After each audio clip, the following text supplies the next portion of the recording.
Tinawagan ko si Lolo Julio kanina. Mamaya pa daw siya makakapunta dito eh.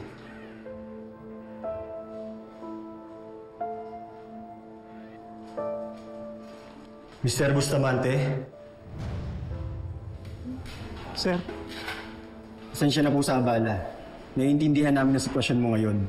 Pero kailangan namin kunin ang statement mo tungkol sa nangyari sa nanay mo. Sir, paano ako mag-statement? Wala nga po ko alam sa nangyari. Hindi ko siya makontak buong araw kahapon. May alam ka ba tungkol sa kanya? May nakaaway ba siya kamakailan? May problema sa trabaho o kahit kanino? Wala siya nakaaway.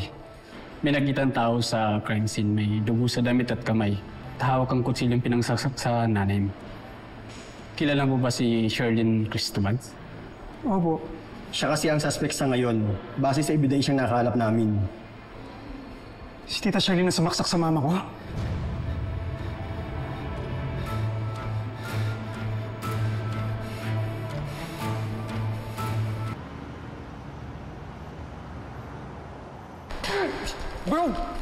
Bro, chill, dude, chill. Ano ginagawa sa mama mo?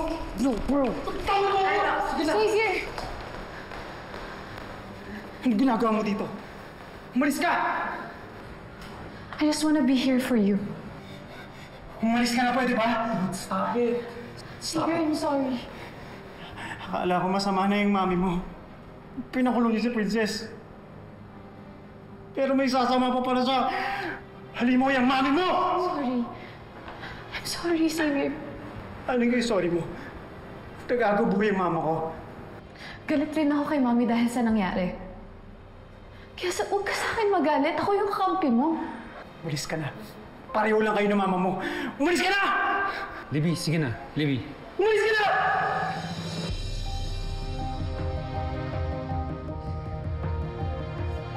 Pareho lang kayo. Relax. Ano niyo nagawa sa mama ko yun? Pareho lang sila.